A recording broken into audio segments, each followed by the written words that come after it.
વિકાસ તો પબ્લિકના પૈસે જ થાય, પણ ક્યારે થાય?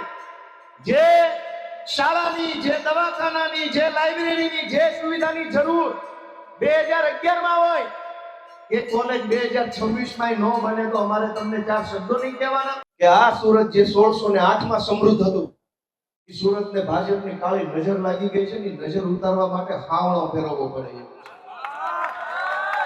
પાછળથી જેણે મજબૂરીમાં અહીંયા આવવું પડ્યું ને અહીંયા સુખી ન થાય, ત્યાં જવા જેવું ન રહ્યું ને એવી વચ્ચેની પરિસ્થિતિમાં હજારો પરિવાર. ગુજરાતના દરેક વિસ્તારોની અંદર 5-25 ભાજપના જે કાંઈ મેન કહી શકાય એ લોકો બહુ પૈસાવાળા થઈ ગયા, બાકીની પબ્લિક છાંયો પડી. આખા ગુજરાતની સરકારી કચેરીમાં બેઠેલા માણસોને કોઈ બીક જ નથી. શું કામ? કેમ કે એને ખબર છે કે અમારો બોસ ભાજપમાં બેઠો છે ને અમને બચાવી લેશે, અમને તારવી લેશે, સસ્પેન્ડ નહીં થવા દે, ડિસમિસ નહીં થવા દે. પબ્લિક તો અમારું શું કરી લેશે? જે ડેમ 7 કરોડમાં મંજૂર થયો તો એ હમણાં 42 કરોડમાં મંજૂર થયો અને હજુ બનતા મને એવું લાગે 72 કરોડનું બિલ મૂકશે. તમે મહેનત પરસેવાથી જે કમાવશો ને એ પૈસા ભાજપ વાળાના ઝાડવે ઉગે છે, મન ભાવે ત્યાં ખંખેરી પૈસા બદલે છે.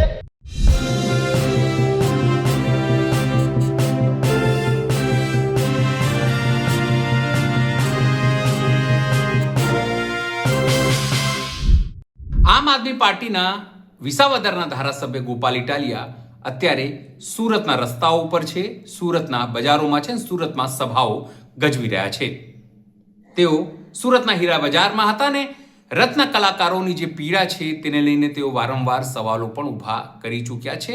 ભૂતકાળમાં જે રત્ન કલાકારો છે તેમને લાભ મળે તેના માટે તેઓ વિધાનસભાથી લઈને સરકારમાં રજૂઆત કરી ચૂક્યા છે, છતાં ઇચ્છિત પરિણામ નથી મળ્યું. સ્વાભાવિક છે તેઓ સુરતમાં સભા ગજવી રહ્યા હતા. તેમણે સ્પષ્ટપણે કહ્યું કે સુરતનો જે વિકાસ થયું છે જે રીતે થવું જોઈએ તે રીતે નથી થયું. બિલ્ડિંગો બની ગયા પણ પાર્કિંગની વ્યવસ્થા નથી. પોલીસ ગેરવર્તન કરે છે, બિલ્ડર રાજ છે, ભ્રષ્ટાચાર છે, કેટલાક લોકોનો કબજો છે અને લોકોનું આત્મા જાગે તો તેમને રાહત મળી શકે છે. નમસ્કાર, હું છું ચિંતામણી પુત્રીલ પટેલ. સ્વાગત છે આપનું મારા કાર્યક્રમમાં. આવો સાંભળીએ ગોપાલ ઇટાલિયાએ હીરા બજારની આ સભામાં શું કહ્યું. દોસ્તો, આજે મારે કોઈ રાજકીય ભાષણ નથી કરવાનું. પાર્ટીના મંચ ઉપર ઉભો છું પણ સમજવા જેવી 4-5 વાતો કરવી છે.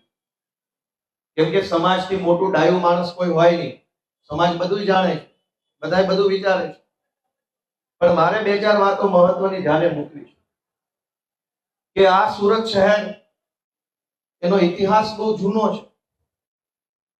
ઈસવીસન 1608 માં કેપ્ટન વિલિયમ્સ હોકિંગ્સ નામનો એક અંગ્રેજ ભારતના ઇતિહાસમાં પહેલી વખત ભારત આવ્યો. આપણો દેશ જે અંગ્રેજોનો ગુલામ બન્યો એમાં પહેલો અંગ્રેજ હતો વિલિયમ હોકિંગ્સ. એ 1608 ની સાલમાં સુરતમાં પહેલી વખત આવ્યો અને એ વખતે દિલ્હીમાં જહાંગીરની સરકાર હતી.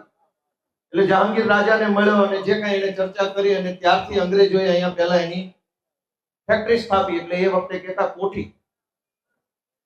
તમે વિચારો કે 1608 માં ભારતના ઇતિહાસમાં પહેલો અંગ્રેજ જે આવ્યો એ તમિલનાડુ ન ગયો, આંધ્રપ્રદેશ નહીં, કેરળ નહીં, બિહાર નહીં, મધ્યપ્રદેશ નહીં, દરિયો તો મહારાષ્ટ્રમાં છે, ન્યાય નહીં, સુરતમાં આવ્યો. તો કઈક હશે તો જ આવ્યો હશે ને, ત્યાં એ માનતા પૂરી કરવા આવ્યો હશે. 1608 માં સુરત સમૃદ્ધ હતું એનો પુરાવો એ છે કે ઇંગ્લેન્ડ થી નીકળેલો માણસ સૌથી પહેલા સુરત આવ્યો. દરિયો મુંબઈ પાસે છે, દરિયો આંધ્રપ્રદેશમાં છે, દરિયો બધે છે, ક્યાંય ન ગયા, અહીંયા જ આવ્યા. હું કામ કે 1608 થી લઈને એની પહેલાથી આ સુરત અને આ ગુજરાત સમૃદ્ધ ધરતી રહી છે એનો આ પુરાવો છે. તો ભાજપ વાળા એમ કહે છે કે અમે વિકાસ કર્યો.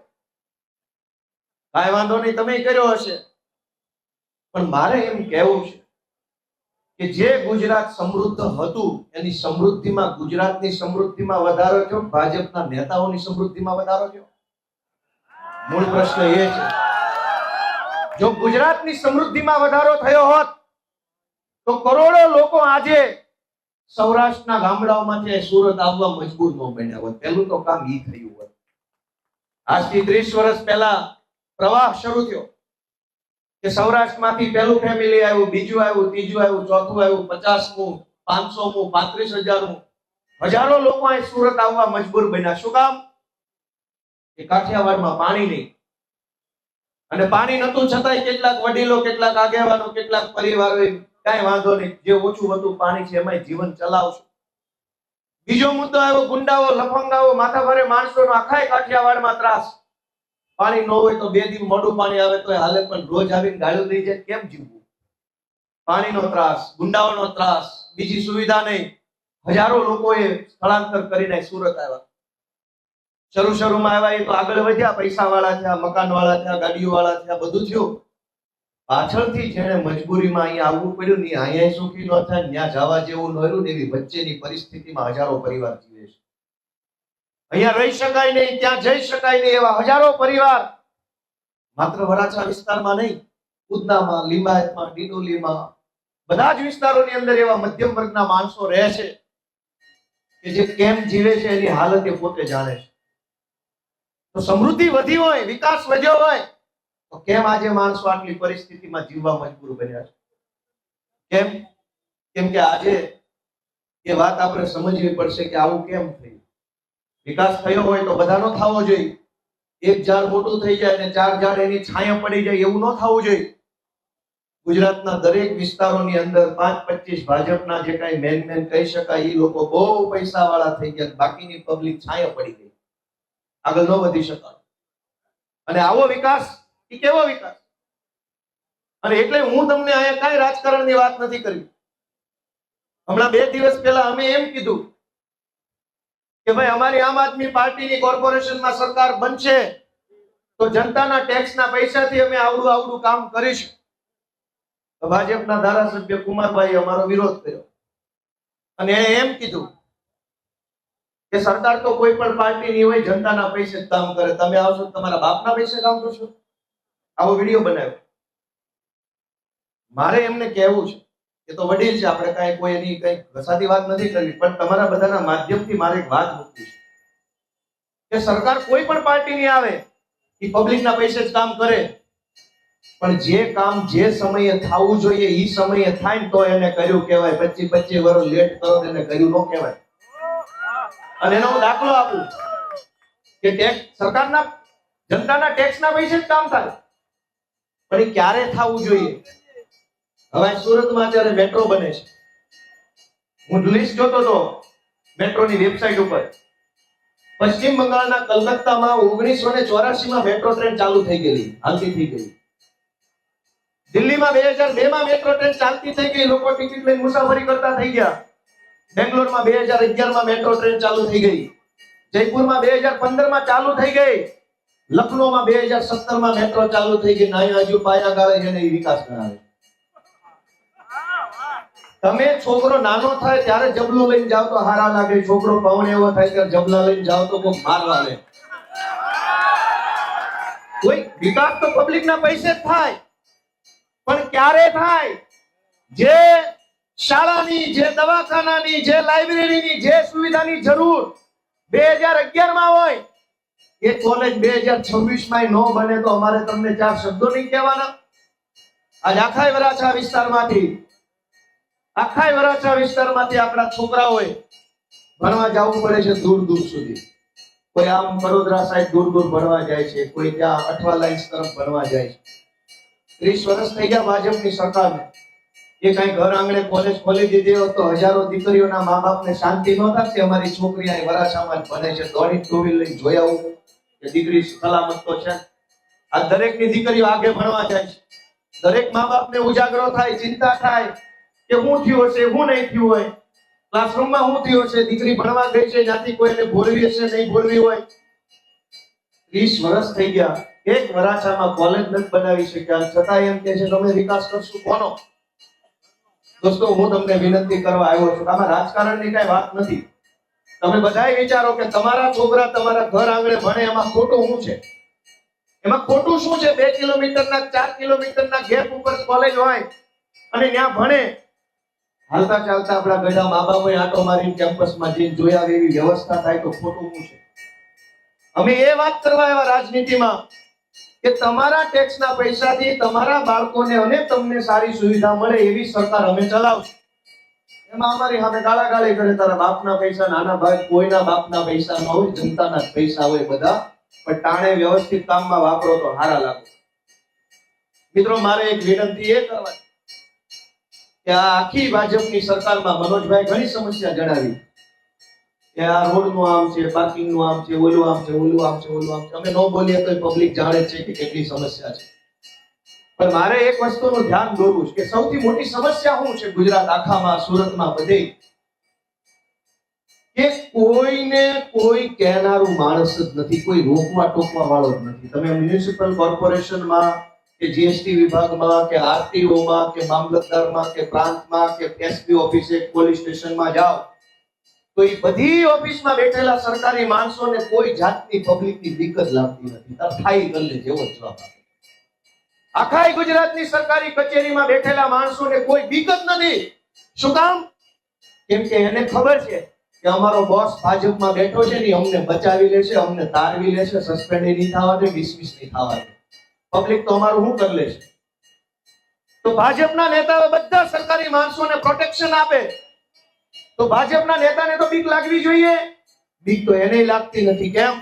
એને ખબર છે કે ભાઈ ચૂંટણી આવશે, હિન્દુ મુસલમાન ભારત પાકિસ્તાન કરશું તો પબ્લિક મત દઈ જશે. આમાં દીવાનું કોનાથી? પબ્લિકની બીક ભાજપના નેતાને નથી, નેતાને બીક અધિકારી નથી, એટલે કોઈને કોઈની બીક નથી, એટલે બધું હાવ એમનામ તંત્ર હાલે છે. તો પબ્લિકની બીક સરકાર ઉપર હોવી જોઈએ કે ન હોવી જોઈએ? કહેવા જોઈએ બધા મને. આમાં ક્યાં બીક છે? અત્યારે જ્યારે હું આ સભામાં આવતો હતો તો અત્યારે ભેસાણમાં ભાજપના પ્રદેશ પ્રમુખની સભા હતી. હું જ્યાં ધારાસભ્ય છું ત્યાં ભેસાણની સભા સાંભળજો. એની ભેસાણની સભામાં એને કેરળની વાત કરી, પશ્ચિમ બંગાળની વાત કરી, પાકિસ્તાનની વાત કરી, દિલ્હીની વાત કરી, પંજાબની વાત કરી, પણ ભેસાણની ન કરી. તમે વિડિયો જોજો કે ભેસાણ ઉભા ઉભા કેરળની વાત. એટલે આ ભાઈ ભેસાણ ને કેરળ ને શું લેવા દેવા છે? અને કેરળમાં તમારી પાર્ટી મરી ગઈ છે, કરો ને ત્યાં વિરોધ. ભેસાણમાં કામ કેરળનો વિરોધ કરો? દોસ્તો, મારી એટલી જ વિનંતી છે કે પબ્લિકને ચૂંટણી ટાણે ભારત, પાકિસ્તાન, હિન્દુ, મુસલમાન, કબ્રસ્તાન, શમશાન આવા બધી વાતો કરી અને 30 વર્ષથી આ લોકો છેતરતા આવ્યા છે. હું તમને એટલી વિનંતી કરવા આવ્યો છું કે જનતાનો જરાક ડર બધી પાર્ટી, બધાય નેતાઓને લાગે ને, એવું જો ઈચ્છતા હોય તો આ વખતે હાવણાનું બટન દબાવી દો. અમે બેઠા છીએ એમની સામે કરવા. જો બધા જ નેતા, બધી જ પાર્ટીઓ ઉપરથી જનતાનો ડર વયો જશે તો નુકસાન ગોપાલભાઈનું નહીં થાય, નુકસાન આમ આદમી પાર્ટીનું નહીં થાય. નેતાઓને જનતાનો ડર નહીં લાગે તો જનતાનું જ નુકસાન થવાનું છે. આપણે બધા યાદ રાખવું પડશે દોસ્તો. અને આ ભાજપની સરકાર, એની પાસે કોઈ આયોજન જ નથી. ધારો કે એમનો દાવો એવો છે કે અમારો મેયર બને, આમ આદમી પાર્ટી એમ કે છે કે અમારો બને. પબ્લિક તરીકે તમે પૂછો કે ભાઈ હાલો તમારો મેયર બનશે, તમારી પાસે રોડ મેપ શું છે? શું કરશો સુરતમાં? 30 વર્ષથી તમે હતા. અમને પૂછો કે અમે શું કરવા માંગીએ છીએ સુરતમાં, અમારી સરકાર બને તો અમે એમ ઈચ્છીએ છીએ કે સુરતની અંદર શાનદાર વિશ્વ કક્ષાની એક લાઇબ્રેરી બનવી જોઈએ, જેમાં આખા સુરતના છોકરા સેન્ટ્રલ એસી વાળી લાઇબ્રેરી બેસી વાંચી શકે. આજે અનેક છોકરાઓ યુપીએસસી, જીપીએસસી, પોલીસની, મામલતદારની, જેડબલઈની, એનઆઈટીની, ડિફેન્સની, પીએસયુની તૈયારીઓ કરે છે. સામાન્ય પરિવારમાં જે લોકો રહે છે, ગાળા ટાઈપના મકાનમાં, 2 BHK ના નાના એવા ફ્લેટમાં, ઈ પરિવારમાં રહેતા છોકરાઓએ વાંચવું હોય તો ઘણીવાર અગવડતા પડે. ઘર નાનું હોય, સભ્ય સંખ્યા મોટી હોય, વાંચવામાં ધ્યાન ન આપી શકે કેમ કે ઘર એટલું નાનું હોય, સભ્ય જાજા હોય. ઈ છોકરાની ચિંતા કોઈ ભાજપ વાળા કરી જ ક્યારે? કે જેના ઘર હાંકડા છે, ઈ પરિવારના છોકરાઓએ શાંતિથી ખુરશીમાં બેસીને એસી વાળી જગ્યાએ વાંચવું હોય ક્યાં જવાનું? ભાજપને એ નથી યાદ આવતું કે કરોડો, હજારો છોકરાઓ આપણા, એને એક લાઇબ્રેરી બનાવી દો. 10,000 છોકરાઓ એક સાથે બેસીને ધારી ચોપડી વાંચી શકે એવી લાઇબ્રેરી બનાવવામાં શું વાંધો છે? આજ બધાના ઘરમાં છોકરા છે, બોલો છે કે નહીં? જેના ઘર મોટા હશે ભગવાનની દયાથી એને કઈ વાંધો નથી, પણ અનેક લોકો જૂના ગાળા ટાઈપના મકાનોમાં રહે છે, અનેક લોકો પાર્કિંગમાં રહે છે ભાડે. હું પોતે હમણાં સુધી કતારગામમાં પાર્કિંગમાં ભાડે રહેતો. એક રૂમ હોય, નાનું એવું રસોડું હોય, ટોયલેટ બાથરૂમ બહાર હોય. પાર્કિંગમાં જે રહેતા હોય એના છોકરાને વાંચવા લખવા જવાનું ક્યાં? કોઈ સારી સુવિધા ઊભી કરવાનું અમને નહીં આવડે. ચૂંટણી આવશે એટલે પાકિસ્તાન, ખાલિસ્તાન, પંજાબ, દિલ્હી આવી જ વાતો. સુરતના છોકરાને ભણવાની વ્યવસ્થા કોણ કરશે? અમે એમ કહીએ છીએ કે એ નહીં કરે. તમારો મત આપશો તો હાવણા વાળા છોકરાને ભણવાની વ્યવસ્થા કરશે. અને એમાં અમે શું એવું ખોટું કહી દીધું કે અમારે યારે રોજ ઉઠીને બાંધવા આવે છે, રોજ જાગીને અમારે યારે બાંધે છે. અમે ગમે એ ચૂંટણી હોય, લોકસભા હોય, વિધાનસભા હોય, તાલુકા પંચાયત હોય, કોર્પોરેશન હોય, અમારો રાજકીય એજન્ડા ચોખ્ખો છે કે જ્યાં ચૂંટણી જીતીએ ત્યાં શાળા, દવાખાના, રોડ રસ્તા, સાફ સફાઈ, ટ્રાફિક ફ્રી વ્યવસ્થાની વાત કરવી. ચૂંટાઈ જઈએ તો એના ઉપર કામ કરવું, ન ચૂંટાઈએ તો એ મુદ્દા ઉપર ભાજપને ઘેરી લેવી. અમારો ક્લિયર વાત છે કે જ્યાં ચૂંટણી હોય ને અમે શાળાની વાત કરીએ. તમે બધા વિચારો કે એમાં અમે શું ખોટું બોલીએ? અમે એમ કહીએ કે સારી શાળા બનવી જોઈએ, સારી લાઇબ્રેરી બનવી જોઈએ. આજકાલ સ્પોર્ટનો બહુ ક્રેઝ છે. છોકરાઓ ક્રિકેટ તો આપણે જ્ઞાતિ વાઇઝ ક્રિકેટો રમાય છે, અટક વાઇઝ ક્રિકેટ રમાય છે, પેલા પાર્ટી પ્લોટ ભાડે રાખીને બધા ક્રિકેટ રમે છે. તો સુરતની અંદર સરકારી ખર્ચે એક સારામાં સારું સ્પોર્ટ્સ કોમ્પ્લેક્સ કેમ ન બની શકે? 100-200 કરોડ તો આ લોકો એમના બૂચ મારીને ખાઈ જાય છે. અને કેવી રીતે કરપ્શન કરે છે એનો હું તમને લાઈવ દાખલો આપીશ. અમારા વિસાવદરમાં 100 કરોડનું લીગલ કરપ્શન કર્યું છે, વ્હાઇટના પૈસાનું કરપ્શન. એક સ્પોર્ટ કોમ્પ્લેક્સ બને, આલિશાન સ્પોર્ટ કોમ્પ્લેક્સ બને, અને આપણા આખા સુરતના જેને ભગવાને ટેલેન્ટ આપી હોય સ્પોર્ટની, ઈ છોકરાઓ ઇન્ડોર રમત, આઉટડોર રમત, ક્રિકેટ રમે, ચેસ રમે, બેડમિન્ટન રમે, હોકી રમે, કંઈ પણ રમે, અને આપણા સમાજનું, આપણા રાજ્યનું, આપણા જિલ્લાનું નામ રોશન કરે. તેમાં ખોટું શું છે? પણ નહીં બનાવે.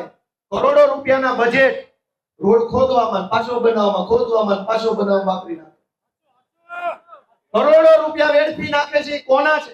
અમારાય નથી, ભાજપ વાળાને નથી. પૈસા તમારા છે મારા બાપા, તમારા પૈસા વેડફે છે આ લોકો. એના પૈસાથી લાઇબ્રેરી બને, એના પૈસાથી કોલેજ બને, એના પૈસાથી સ્પોર્ટ કોમ્પ્લેક્સ બને. કેમ નો બને? ધરાહાર નહીં બનાવે. શું કામ? તો કે ચૂંટણી ટાણે મૂર્ખ બનાવે છે, એમાં એનું હાલી જાય છે, પછી નિશાળ શું કામ બનાવે? હું તો તમને વિનંતી કરું છું કે આ સુરત જે 1608 માં સમૃદ્ધ હતું, એ સુરતને ભાજપની કાળી નજર લાગી ગઈ છે ને, નજર ઉતારવા માટે હાવણો ફેરવવો પડે એવું છે. સુરત જો અનેક સોસાયટીઓ ફાઇલો વાળી છે. એક વિચાર આપણે એટલો ખાલી કરીએ, આમાં કાંઈ રાજકીય વાત નથી, કે એક માણસ એની આખી જિંદગી જે કાંઈ કમાણી કરે, એ કમાઈને જે પૈસા ભેગા કરે, એમાં માણસનો ઉદ્દેશ્ય શું હોય? આ પૈસા ઉપર લઈને જવાનો ઉદ્દેશ હોય? એ તો કોઈ લઈ નહીં જઈ શકે. આખી જિંદગી આ હીરા બજારમાં કે ઓફિસોમાં કે દુકાનોમાં કે માર્કેટમાં કે એપીએમસીમાં ખેતરોમાં માણસ મજૂરી કરે અને જે પૈસા કમાય, માણસનું એક જ લક્ષ્ય હોય કે આ પૈસાથી હું એક સારી મકાન લઈશ, એમાં શાંતિથી જીવીશ અને મારા છોકરાઓ માટે હું કંઈક વ્યવસ્થા કરતો જઈશ. પણ વ્યવસ્થા કેવી છે કે આખો દિવસ આ હીરા બજારની ઘાકડી ગલીઓમાં આમથી આમ તડકાના થાક્યા પાક્યા જાઓ તો છેલ્લે ગાડીઓ મૂકવામાં ડખા થાય છે. પાર્કિંગ નથી, ટ્રાફિક જામ, ગેરકાયદેસર બિલ્ડિંગોના રાફડા ફાટી નીકળ્યા છે ચારેય બાજુ. તમે ગાડી ગમે ત્યાં મૂકશો તો ઉચકી જાય, પટા મારી ગયા ચારે બાજુ. પણ જેમ ફાવે એમ બાંધકામ કરનારા લોકોને કોઈ રોકતું નથી. એક સારું સિટી નો બનાવી શકીએ? અહીંયા હીરામાં જેટલા જોડાણેલા મિત્રો છે એ બધા લગભગ દુબઈ ગયા છે, હોંગકોંગ ગયા છે, અને નહીં ગયા હોય તો ખબર હશે હોંગકોંગ કેવું છે, દુબઈ કેવું છે. રણ જેવા રણમાં શહેર બનાવ્યું કેવું છે? જેને જોયું હોય એ કયો, મારી પાસે પાસપોર્ટ નથી. જેને દુબઈ જોયું હોય એ કયો કે છે કેવું? રણ જેવા રણમાં બનાવ્યું. કોઈ ખબર ન પડે કે રણની રેતીની ઉપર આવડું મોટું શહેર ઊભું છે. 10 દી નો બુસ્કોટ પહેરી રાખો ને તો મેલો ન થાય એવું દુબઈ બનાવ્યું છે. એવું જે ગયા હતા એ કહેતા. અને સવારે બુસ્કોટ પહેરીને આવો 12 વાગે તમારે ધૂળ ધમાહો કરતા. તો દુબઈમાં અને સુરતમાં ફરક શું છે? એની પાસે વધુ પૈસા છે ને આપણી પાસે ઓછા છે. ફરક ક્યાં છે? એવું શહેર બનાવવું હોય, શાનદાર સુવિધાઓ, પોળા રોડ હોય, બગીચાઓ હોય, શાળાઓ હોય, માણસ બે ઘડીક રિલેક્સ થવું હોય તો ખારું નાનું એવું તળાવ હોય, એની ફરતે ફરતે બે આંટા મારે તો શેર લોહી ચડે એવું વાતાવરણ હોય. એવું કેમ ન થઈ શકે? 40% લેકે જમીનો કાપવામાં કઈ બાકી નથી રાખી. આ આખા સુરતની 40% જમીનો ભાજપે કાપી લીધી ને પોતાના મળતિયાઓને વેચી દીધી. ઈ 40% જમીન ઉપર એને શું કરવાનું હતું? બગીચા બનાવવાના હતા, શાળા બનાવવાની હતી, દવાખાના બનાવવાના હતા, વડીલો માટે શાંતિકુંજ બનાવવાના હતા, લાઇબ્રેરીઓ બનાવવાની હતી. એ કાંઈ ન બન્યું. એ 40% જમીન જે કાપી એ પોતાના મળતિયા બિલ્ડરોને પાણીના ભાવે વેચી. એ જમીન ઉપર ભાજપના માણસોએ બિલ્ડિંગ ખડકી દીધા ગેરકાયદેસરના. એ બિલ્ડિંગો આપણને મોંઘા ભાવે વેચ્યા અને હવે ઈના એ બિલ્ડિંગમાં મકાનના માલિક આપણે પણ ગાડી મૂકવાની જગ્યા નહીં. કોઈ કહેનારો માણસ નહીં હોય આ ભાજપ વાળાને કે આમ શહેર ન બને. અને આ લોકો વિકાસ ઉભો કરે, ઊંચો વિકાસ, 10 માળનો વિકાસ, 20 માળ, થોડોક આડો વિકાસ કરો. આપણે કેમ મુંબઈની જેમ જગ્યાની તાણ છે, આ જોઈ એટલી જમીન છે, આમ નવસારી વધી લાંબુ કરો, ક્યાં વાંધો? લોકો શાંતિથી જીવવા હાટું તો કમાય છે. પૈસા કમાના પછી આપણી સોસાયટીમાં બાઈકો મૂકવાની જગ્યા ન હોય, છોકરાને વાંચવું હોય તો કલાક બેહે એવી જગ્યા ન હોય, તો કમાણેલા પૈસાનો મતલબ શું હોય? અને તમે બધાય વિદેશોમાં જાતા જશો હીરાના કામ. વિદેશમાં આવું છે, પૈસા એની સરકારો ખર્ચે છે, પણ આયોજન સાથે પૈસા ખર્ચે છે. 50 વર્ષનું આયોજન કરીને પૈસા ખર્ચે છે. અને આ ભાજપની સરકાર મને કેટલા મળે એ વિચારીને ગમે એટલો ખર્ચો કરે. 10 વર્ષ પછી જે થવું એ થાય. બે આ ડાયમંડ બુર્સ નો દાખલો લઈ લો. હવે તમે સમજો કે પૈસા ખર્ચે એનો વાંધો ન હોય ક્યાંય પણ. આજ આપણે ચપ્પલ લઈએ તો વિચારી લે કે હાલ છે કેટલા. 400 રૂપિયાના ચપ્પલમાં 2 વાર મવડી જોઈ લેવી. આમાં સંડાસના લેવી ને ઓલા સફેદ ઓલા બ્લુ પટ્ટી વાળા, તોય મવડી જોયા કેટલું હાલે. અને આ લોકો કરોડોનો ખર્ચો કરી નાખે, ખબર જ નથી કાલ આનું થાહે શું. ડાયમંડ બુર્સ બન્યું એનો કઈ વાંધો ન હોય, પણ કોઈ આને કહેનારું નહીં હોય કે ભાઈ બનાવતા પહેલા તમે 25 હારા ડાયા વેપારી સલાહ લીધી હોત તો કોઈ કેમ કે પહેલા બિલ્ડિંગ નો બનાવે, પહેલા એરપોર્ટ મોટું કરો, ડાયરેક્ટ અમેરિકાની, ઇંગ્લેન્ડની, સિંગાપુરની, હોંગકોંગની, થાઈલેન્ડની, દુબઈની બધી ફ્લાઇટો પહેલા સુરત આવતી કરો. 7 સ્ટાર 5 સ્ટાર હોટલો પહેલા સુરતમાં 20-25 નવી ચાલુ કરો. કઈ હારા જ્વેલરી વાળા પહેલા સુરતમાં નામચીન જે બ્રાન્ડેડ જ્વેલરી શોપ છે, આખી દુનિયામાં જેની જ્વેલરી વેચાય છે એવા થોડાક 20-25 વેપારી અહીં લઈ આવો. પછી અહીં બુરસ લાવો. કોણ આને સમજાવે? અને ભગવાનની દયા એટલું બધું ભણેલા છે કે આપણું માને એમ નથી. હર્ષ સંઘવીએ આવીને બધાને ચૂંટણી પહેલા ધમકાવવાની કોશિશ કરી. તમે એક વસ્તુ વિચારો કે 4000 કરોડ રૂપિયાનો ખર્ચો ડાયમંડ બુર્સમાં થયો. વાંધો નથી, આપણે એનો વિરોધ નથી, પણ કેવી રીતે આ હીરા છે? જ્વેલરી બધી મુંબઈમાં, દિલ્હીમાં જ્વેલરીની બધી જ કંપનીઓ છે એ ત્યાં છે. અહીં હીરા આવે, વેપારીને તમે દમદાટી મારીને ધાકધમકી કરીને બેહાડી દેશો. એ હીરો લેવા વાળો જે આવવાનો છે એ વિમાનમાં આવવાનો, વિમાન અહીં પૂરા આવતા. તમને એ વાતનું કોઈ આયોજન જ નથી, કોઈ આયોજન નહીં. બસ મગજમાં આવ્યું એટલે બનાવી નાખવાનું. તુગલક હતો ને, મોહમ્મદ તુગલક. એ એવો તુગલકી માણસ હતો, કહેતા ને આને તુગલકી વિચારો આવે છે. જેને બહુ સંકી વિચાર આવતા ને એને આને તુગલકી વિચાર આવે. તુગલકી વિચાર એટલે હું કે મુઘલ સલ્તનતમાં મોહમ્મદ તુગલક નામનો જે બાદશાહ હતો એને જે મનમાં આવે એ કરી નાખવાનું ઉભા. એને એમ મનમાં આવ્યું કે આ બિલ્ડિંગ નહીં હાલે, રાજધાની બંગાળમાં બનાવો, બીજી બંગાળમાં બનાવી. જે વિચાર આવે કરી નાખવાનું. આગળ પાછળ ક્યાંય જોવાનું નહીં. કોના બાપની દિવાળ? પૈસા ગયા તો કોના ગયા? ભાજપના થોડા ગયા, તો વેપારીના ગયા. અને હવે સમાજમાં નિર્ણય લેવાની પ્રક્રિયા કેવી રીતે હોય કે કોઈ નિર્ણય વિચારીને લેવાનો, બધાને ભેગા રાખીને લેવાનો. એ નિર્ણય જે લોકો ઉપર લાગુ થવાનો છે એ બધાના સૂચન લઈ લેવાના, પછી નિર્ણય લેવાનો. આ ભાજપ વાળાનું ઊંધું છે, નિર્ણય પેલા ગમે એવો લઈ લેવાનો અને પછી નો માને એને પરાણે મનાવડાવવાનો. બોલ સાચો છે, બોલ સાચો છે, બોલ. નો બોલે જેલમાં બોલ દઉં કે નિર્ણય સાચો. આવું શું બોલ? હમણાં એમણે ધાક ધમકી કરવાની સંઘવીએ કોશિશ કરી. અને બેક તો આપણે સુરત વાળા જેને વધારે માથે ચડાવ્યું. પહેલો ને ખોટું ક્યાં કેવું? તમને અમારી જેવા નિષ્ઠાવાન ભણેલા ગણેલા હોશિયાર છોકરાને ઉપર થોડોક હાથ મૂકો. હા, એ બાજુ હું કામ? હું તમારો છોકરો છું, તમારા જેવો છું, તમારા માંથી આવું છું. તમે અમને આગળ કર્યા છે. અમારામાં હું ખામી છે કે તમે અમને આશીર્વાદ નથી આપતા ને એવાને માથે ચડાવો છો. હું તો હકથી, તમે અમારા માવતર છો, હકથી કહું છું જરાક અમને આશીર્વાદ આપો. અમારો હાવણો દબાવો, દેખાડી દઈએ એને એટલે કેટલું પાણી છે. અમે હું ખોટું કરી દીધું જીવનમાં? શું અમે એવા કઈ જમીનો પચાવી લીધી, રૂપિયા લઈ લીધા, બળાત્કાર કરી નાખ્યા, દારૂ વેચી નાખ્યો, ડ્રગ્સમાં કમાણા? અમે શું કર્યું? કાંઈ નહીં. તમારા આશીર્વાદ અમને મળશે તો અમે ઘણું કરી શકીએ. આ લોકો પાસે કોઈ આયોજન નથી.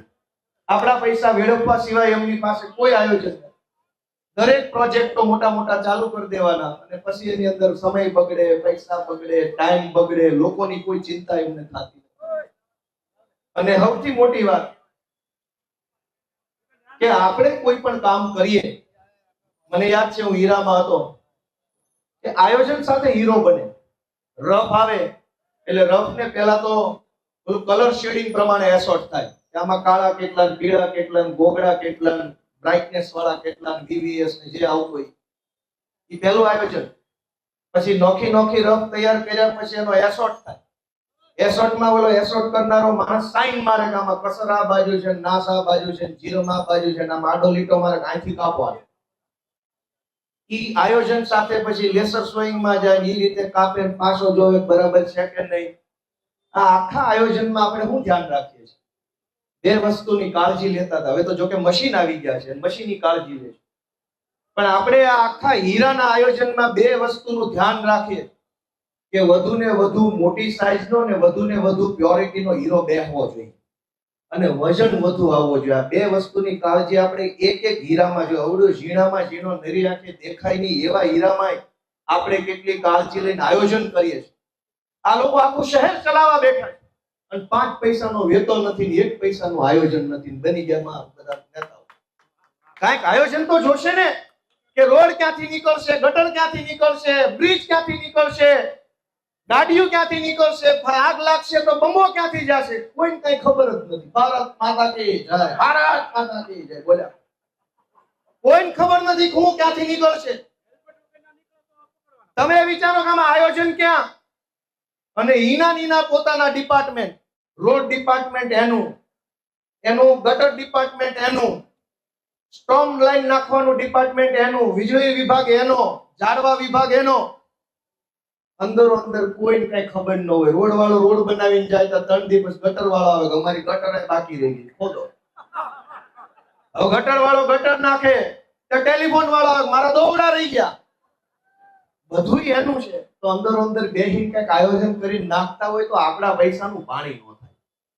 પણ એને ક્યાં કમાવા જવા છે? કમાવાનું તો તમારે છે. હીરા બજારની બજારોમાં તડકાનું આમથી આમ રખડીને જે હાંજે 2000 કમાવ ની વેરા પેટે દો ને એમાંથી આ ખર્ચા થાય. તો તમે મને એમ કહો આમાં મેં હું ખોટું કીધું, મેં હું રાજકીય વાત કરી?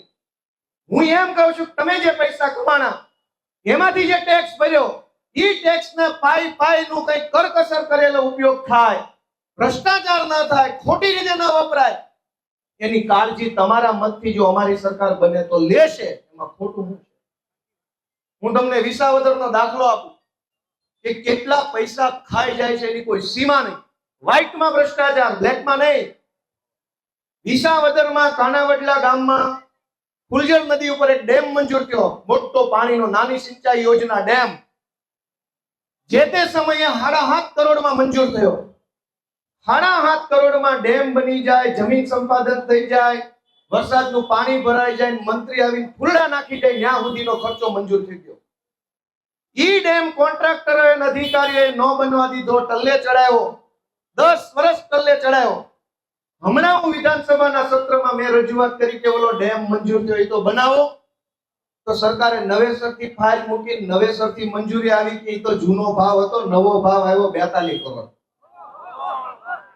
જે ડેમ 7 કરોડમાં મંજૂર થયો તો એ હમણાં 42 કરોડમાં મંજૂર થયો અને હજુ બનતા મને એવું લાગે 72 કરોડનું બિલ મૂકશે. કોના બાપના પૈસા? અને ઈ જ પૈસાથી આ જોરથી ભારત માતાને જય બોલાવે. ખાય જ એટલું ગયા છે, જોર તો એનામાં જ હોય ને, આપણામાં શું? ઈ જૂનાગઢ થી ભેસાણનો રોડ બને છે. શરૂઆતમાં ઈ રોડ 42 કરોડનો મંજૂર થયો પોળો કરવાનો. 4 વર્ષથી રોડનું કામ હાલે, હજુ પોળો નથી થતો. કોન્ટ્રાક્ટરો પોળા થઈ ગયા, ખાઈ અધિકારી પોળા થઈ ગયા, ભાજપના નેતા પોળા થઈ ગયા, પણ રોડ પોળો નથી થતો. ઈ પોળો કરવાનું કામ 42 કરોડમાં મંજૂર કર્યું. 4 વર્ષથી કોન્ટ્રાક્ટર ને અધિકારીઓએ કલ્લે ચડાવ્યું. વિધાનસભામાં મેં રજૂઆત કરી તો સરકારે પાછી નવી ફાઇલ મૂકી કે એ તો જૂનો ભાવ હતો, હવે તો મોંઘવારી માલ મટીરિયલનો ખર્ચો વધી ગયો, આ રોડ હવે 53 કરોડમાં બનશે. વિસાવદર વિધાનસભામાં માત્ર 100 કરોડનો લીગલ ભ્રષ્ટાચાર આવી રીતે થયો છે કે 5 કરોડની વસ્તુ હોય 15 કરોડનું બિલ હોય. આપણે તો અહીંયા સીલ મારવી તો 2 કલાક તો હામી માથાકૂટ થાય છે. નહીં પહોંચાય અરે નો હું પહોંચાય, બે પૈસા વધુ સીલ મારી દો. 1 કલાક આવું કરવું પડે સીલ મારવા. થાય છે નથી થતું? કેમ કે પૈસા લેનાર ને મફત નથી આવતા, વેચનાર ને મફત નથી આવતા. બે પરસેવો 2 કલાક લાગે, ક્યારેક 2 દી લાગે, ક્યારેક 15 દી લાગે સીલ મારવા પડી. હું કામ? પૈસા ઝાડવે નથી ઉગતા, પણ તમે મહેનત પરસેવાથી જે કમાવશો ને એ પૈસા ભાજપ વાળાના ઝાડવે ઉગે છે. મન ફાવે ત્યારે ખંખેરી ખિસ્સા બદલે છે. એ રોકવું હોય તો અમારો હાવણો એક વખત આખા સુરતમાં ફેરવી દેવો વિનંતી કરવા. અને અમે કાંઈ નથી ખાઈ ગયા. હું ધારાસભ્ય બન્યો, એક કાણી કોડી પણ હું કમાણો નથી. કમાણો માણસોનો પ્રેમ. જે બજારે નીકળવી ને બજાર પૂરી કરતા પહેલા 1 કલાક લાગે એટલા જ લોકો ફોટા પાડે. રૂપિયા હું કમાવાના? માણાનો પ્રેમ કમાના, લાગણી કમાના, આશીર્વાદ કમાના. પણ હું તમને વિનંતી કરવા આવ્યો છું, છેલ્લી વાત, કે આ ચૂંટણી તો બહુ આવ્યા કરશે, એક ને બીજી ને ત્રીજી, પણ રાજનીતિની અંદર આવી તક બહુ વારંવાર ન આવે. ક્યારેક જ આવે કે આજ આખા ગુજરાતમાં સામાન્ય જનતાનો અવાજ કોણ છે? કોઈક જગ્યાએ ચૈતર વસાવા છે, કોઈ જગ્યાએ બ્રિજરાજ સોલંકી છે, કોઈ જગ્યાએ પ્રવીણ રામ છે, કોઈ જગ્યાએ ઈશુદાન ગઢવી છે, કોઈ જગ્યાએ તમારો દીકરો ગોપાલ ઇટાલિયા છે, કોઈ જગ્યાએ બીજા યુવાનો, કોઈ જગ્યાએ મનોજ સોરઠિયા. આ 8-10 જુવાનિયાઓ આખા ગુજરાતની જનતા માટે બોલે છે, અવાજ ઉઠાવે છે. બદલામાં ગાળવી ખાય છે, મારે ખાય છે, જેલમાં જાય છે. નિર્ણય તમારે કરવાનો કે આ જુવાનિયાઓ ટકવા જોઈએ કે ઘર ભેગા થઈ જવા જોઈએ. નિર્ણય તમારે કરવાનો છે.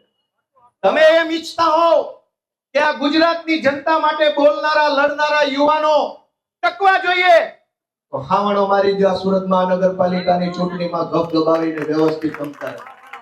આ બધા જુવાનિયાઓને બળ મળશે, લડતા રહેશે. અને તમે આશીર્વાદ નહીં આપો તો એક વાર હું કતારગામમાં હારી ગયો, બીજી વાર અમારા ઉમેદવારો હારી જાય, અમને તો હુંય થઈ જાય, પણ પબ્લિકનો અવાજ કોણ ઉઠાવશે? ભાજપના નેતાઓ કઈ સાંભળવા તૈયાર નથી, અને એનુંય કોઈ સાંભળવા તૈયાર નથી. ઉપાધિ ઈ છે.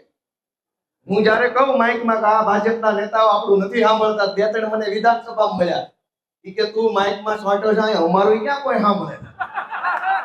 મેં કીધું તો પણ સોંટ્યા હતો, હું કોને કઈ ઘાટમાં કામે બે જાવ નહીં, હાલી નીકળ્યા ઝંડા ખાલી નથી. તમારું કઈ હાલતું ઘાટમાં પહેલમાં જ્યાં જગ્યા મળે ના બેહો, ક્યાં કારીગર મળે? તમારું હાલતું જ નથી કઈ ભાજપ પાર્ટીમાં એકેય નેતાનું. કામે ગમે દવા છાંટવા બે જાવ, અડધા કાંટીએ બે જાવ, અડધા કાળા ધોળા કરવા બે જાવ, સિક્કો મારવામાં. તમારું હાલતું એક પાચ્યાનું નથી. અને વાતો કરવાની મોટી સુરત ને આમ કહી દઉં તેમ કહી દઉં, ભાઈ બહુ કર્યું તે રહેવા દે. અને હાવ છેલ્લી વાત કે આ અત્યારે સુરતની ચૂંટણી આવી એટલે હમણાં ભાજપના બધા નેતા સુરતમાં આવશે અને કહે છે ભાઈ આમ આદમી પાર્ટી વાળાએ શું કામ કર્યું? 30 વર્ષથી જેને કામ નથી કર્યું અમારા કામનો હિસાબ માંગશે પાછો. એટલે તમે વિધિની વક્રતા જોવો કે કામચોરોને કામનો હિસાબ દેવાનો, પણ હું દેતો જ આવશું એટલે તમને ફાવે ટ્રે કે ખૂણે ખાસ કે કોઈ અંધભક આંખું છોડતો ભટકાઈ કહી શકો ભાઈ કોડા આંખ ખોલતો દેખાય. આ ભાઈ નાખ્યુંના કામ નથી, સપનામાં જ દેખાય ભાજપ વાળાની જેમ. અમારા કામ એવા છે ખુલ્લી આંખે દેખાય, અને ભાજપનું કામ એવું છે બંધ આંખે દેખાય. પાકિસ્તાન એ કઈ થોડું જોવા જવાય, એ તો બંધ આંખે જ દેખાય. આમ આદમી પાર્ટી તમારા આશીર્વાદથી ચૂંટાય સુરતમાં, એ પછી સૌથી સારું કામ. અને તો ભાજપ વાળા વખાણ કરે છે પણ કહેતા નથી અમારા કારણે થયું. આખા દેશની અંદર સુરત મહાનગરપાલિકા પહેલી એવી મહાનગરપાલિકા છે કે જેણે આમ આદમી પાર્ટીની રજૂઆત, પ્રેશર, દબાણના વશ થઈ ધોરણ 11 અને ધોરણ 12 ની સરકારી શાળાઓ કોર્પોરેશન સંચાલિત ખોલી. અમદાવાદમાં મહાનગરપાલિકા સંચાલિત 11-12 ની નિશાળ નથી. જામનગર મહાનગરપાલિકામાં 11-12 ની કોર્પોરેશન સંચાલિત શાળા નથી. રાજકોટમાં નથી. ગુજરાતની એક પણ મહાનગરપાલિકામાં 11-12 ની સરકારી કોર્પોરેશન સંચાલિત શાળા નથી. તમે હાવણો દબાવ્યો એટલે માત્ર સુરતની અંદર 11-12 ની કોર્પોરેશન સંચાલિત શાળા છે. અંધ ભક્તોને આંખો ખોલી બે બીડી પીવડાવી અને કોટામાં આવે પછી આ વાત તમારે કહેવાની રહેશે. નશામાં હશે કહેશો તો હમણાં નહીં. બીજી વાત કે આ 40% જમીન જે કાપી લેશે અને એનો જે સોદો કરે છે કરોડો રૂપિયાનો મફતના ભાવે વેચે છે બિલ્ડરોને. રાજકોટમાં 5 વર્ષમાં 40% જમીન જે કપાણી, મોકાના પ્લોટ વેચાઈ ગયા, ગાંધીનગરમાં વેચ્યા, અમદાવાદમાં વેચ્યા, મારી પાસે આખું લિસ્ટ છે. પણ તમારા આશીર્વાદથી તમે હાવણાનું બટન દબાવ્યું. છેલ્લા 5 વર્ષમાં એક પણ સરકારી પ્લોટ અમે વેચાવા નથી દીધો. એ વટથી કહી શકીએ એવી વાત. અમદાવાદમાં પ્લોટ વેચાઈ ગયા. આ પ્લોટ જો બચ્યા હશે તો આવતીકાલે તમે જ્યારે આમ આદમી પાર્ટીનો મેયર બનાવશો તો એના જ પ્લોટમાં તમારા આશીર્વાદથી સરકારી શાળા, દવાખાના બનાવી શકાશે. એ લોકોએ 40% જમીન કાપીને બધા પ્લોટ વેચી નાખ્યા. પરિસ્થિતિ શું થઈ? પોલીસ સ્ટેશનો બનાવવાની જગ્યા નથી એમની. આ સરથાણાનું પોલીસ સ્ટેશન ઝૂંપડપટ્ટી જેમ પડ્યું છે. પતરાનું પોલીસ સ્ટેશન. અને વાતો વિકાસની કરે. કેવો વિકાસ? પોલીસ સ્ટેશનોની હાલત જોવો. દોસ્તો, ત્રીજી વાત કે તમે આશીર્વાદ આપ્યા, આમ આદમી પાર્ટીને 2021માં મત આપ્યા, એના કારણે આખા ગુજરાતમાં, સુરતમાં માત્ર પહેલી વખત 50-50 બેડની કોર્પોરેશન સંચાલિત હોસ્પિટલો મંજૂર થઈ અને એમાંય 2 હોસ્પિટલો 50-50 બેડની માત્ર વરાછા ઝોનમાં મંજૂર થઈ. આખા ગુજરાતની મહાનગરપાલિકામાં કોર્પોરેશન સંચાલિત 50 બેડની હોસ્પિટલ નથી. સુરતમાં છે ને એમાંય વરાછામાં છે. શું કામ? હાવણોય વરાછામાં છે ને એટલે કામે આયા થાય, સ્કૂલે આયા, દવાખાને આયા. અને ઘણું કામ કરવાનું બાકી છે. કહેવા બેસીએ તો લાંબુ લિસ્ટ છે, પણ સમજદારને ઈશારો કાફી છે. કે ટૂંકી વાતમાં તમે ઘણું સમજ્યા હશે એવી આશા રાખું છું. અને મને એક પૂરો ભરોસો છે કે અમે નાના માણસો છીએ. રાજકારણમાં આવ્યા એટલા માટે છીએ કે સામાન્ય જનતાનો અવાજ ઉઠાવી શકીએ. તમે જો અમને આશીર્વાદ આપશો તો આખા ગુજરાતની જનતા માટે અમે ઘણું સારું કામ કરી શકીએ એવી આવડત અને ક્ષમતાવાળા યુવાન તો અમે છીએ. અને એટલે તમને છેલ્લા વિનંતી એ છે કે કોઈ પણ પ્રકારનો વાદ વિવાદમાં આવ્યા વગર અમને આશીર્વાદ આપો, અમને તક આપો. જ્યાં અમને તક મળે છે ત્યાં બધા નેતા દોડતા થયા છે. આવડી મોટી ભાજપ પાર્ટીના પ્રદેશ પ્રમુખે ભેસાણમાં સભા કરે. ઈ લોકો એની ઓફિસમાં આપણને ન મળે, અહીંયા ગામના હવેડે મળતા થઈ ગયા છે. આનાથી મોટું સારું કામ શું હોય? આમ આદમી પાર્ટી જીતશે તો જ ભાજપના નેતા થોડાક હેઠા આવશે, નકર અત્યારેથી આકાશમાં ઉડે. એને હેઠા લાવવા હોય તો અમને થોડાક ઉપર લાવો તો બેયનું સરભર કંઈક લેવલમાં વાત આવે. ગોપાલ ઇટાલિયન વાત સાંભળીને આપણે શું લાગે છે જરૂરથી અમારા કોમેન્ટ બોક્સમાં કોમેન્ટ કરજો. એ સિવાય અમારી યુટ્યુબ ચેનલ લાઈક કરો, સબસ્ક્રાઇબ કરો, બેલ આઇકન દબાવો. સાથે અમારી વેબસાઇટ છે www.gujaratplus.in. ત્યાં પણ જઈને તમે વધુ અપડેટ થઈ શકો છો. અત્યારે માટે આટલું જ. નમસ્કાર.